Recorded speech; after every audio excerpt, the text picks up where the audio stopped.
नहुनन पुदुना लाक्चरिंग असिसु मयांगी मफमदा हक्सेलगी लमाइदगी part 13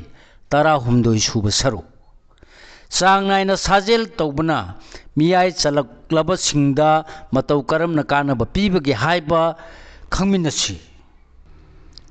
मतम खरगी ममांगदा ओइखिबा फिबमगा येंगनबदा मियोयगी पुंसी असि सांगदोरगले कुमजा लिसिंग मसमापन मरिफुगी परिंगदा मियोइबना चांगचत्ता सही हुमफुद्रागा मरी पुंसीरमदगी हौजिक्ति सही हुमफुद्रागा निपानगी चांगदा पुंसीरे अदुबु पुसी महिंग मरी लैनबा लाइना नाबगी चांग वांखलकपा मरमना मियोइबा अयाम कुइना हिंगलबसु पुंसीगी अरोइबा सरुक्ता डायबिटीज अमदी हार्ट डिजीजना चिंगबा लाइना कयाना सागोन अदुना हिंगली अदुबु मियाय चलक्पा मतमदा चांग नायना हक्चांग साजेल तौरबदी अहल ओइसिलक्लगा लाइना तिना अमत चंगदना हक्चांग फना लैबा ngami हाइबा स्टडी अमदगी खंगबा ngamle University of Helsinki University of Jyvaskyla अमसुंग यूनिवर्सिटी ऑफ तर्कुगी रिसर्चर कांगबू अमना चथकिबा स्टडी दगी वाफम बसी खंगबा ngamlakibani रिसर्चर कांगबू अदुना कुमजा लिसिंग मचमापन हुमफुद्रागा मंगा अमसुंग कुमजा लिसिंग मचमापन मरफु माथोइदा मियो लिसिंग औंग सुबना यांखैगी हक्सांग लेंग ओटपगी मवोंग मतौ यामना यंगसिलमी मतुंग तारकपदा कुमजा लिसिंग मचमापन मरफुद्रागा मापन अमसुंग कुमजा लिसिंग अनिगा तरा मंगादना मियोइसिंग अदुगी वाखल खनबगी मवोंग मतौ कुपना यंगसिलमी अयाम्ब मतमदा हक्चांग लेंग ओटपगी थबक तौबा मियोइसिंगदी अहल ओइरक्लगा वाखल खनबा अमसुंग निंगसिंगबा ngamagi matik mayai mangdi haiba study adudagi khangba ngamki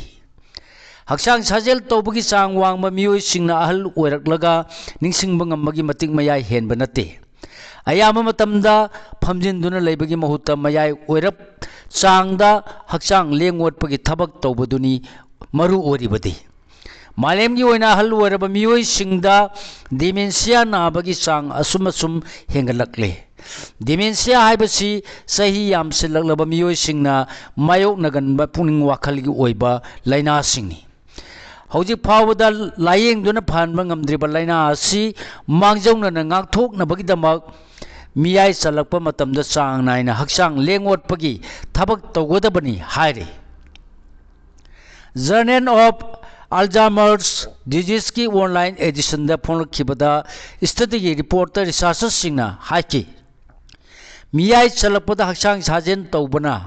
अहल ओइरक्लगा निंगसिंगबा ngamबगी matik mayai मांगहनदबा ngami हाइबा खंगलबसु मखा ताना थिजिनगदबा वाफम कया मरुम लैरी अमरोमदा आर्काइव्स ऑफ इंटरनल मेडिसिन दा फोंलखिबा स्टडी की रिपोर्ट अमना हाइकी मदुदी नहा ओइरिंगदा हक्चांग फबा नत्रगा फत्तबगी वाफम न तोखाइना थमक्रगा मियाय चलक्पा मतमदा हक्चांग साजेल तौदुना हक्चांग फिट उहेलबदी अहल ओइरक्लबा मतमदा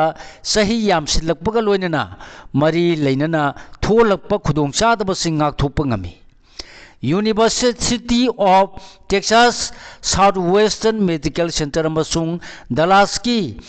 कूपर इंस्टीट्यूट मियोई लिसिंग तरा निपांग चात्रुक हुमफुद्रागी मरमदा कुमना थिजिनबदा वाफम बसी खंगबा ngamlakibani कुमजा लिसिंग मचमापन मरफुद्रा मापन दगी कुमजा लिसिंग अनिगा सुमना ngakpigani लिसिंग अनिगा मापन फावबा चथकिबा स्टडी अमदा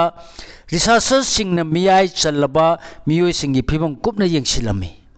मियाय चलक्पा मतमदा मसा मऊ फना लैबा तारबदी अहल ओइरक्लगसु heart disease diabetes Alzheimer's colon cancer नत्रगा लंग्स कैंसर नारपा याबगी रिंग नेमना लई हाइरी कूपर इंस्टीट्यूटना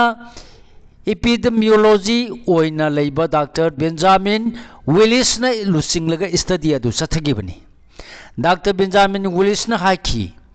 मियाय चलक्पदा हक्चांग साजेल तौदुना मसा मऊ फना थंबा मियोइसिंग पुंसी सांगबगा लोइनना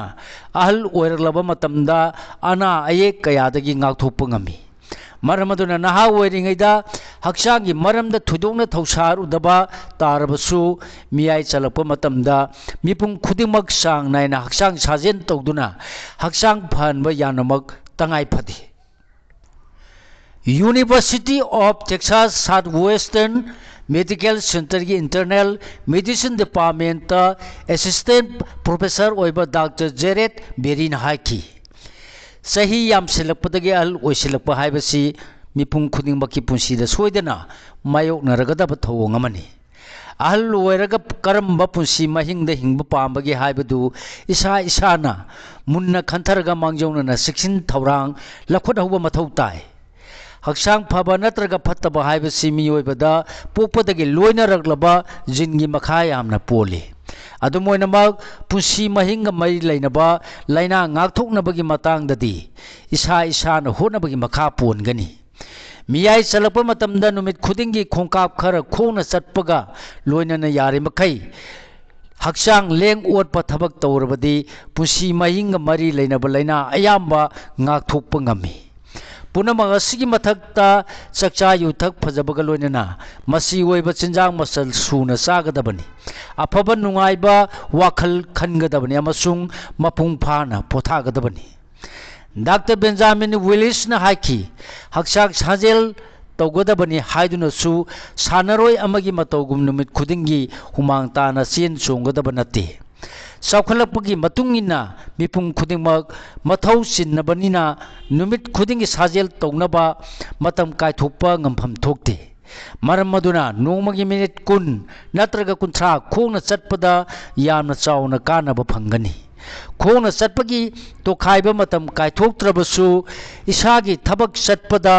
गाड़ी तोंलगा चटपगी महुत खोंगना चटपा याय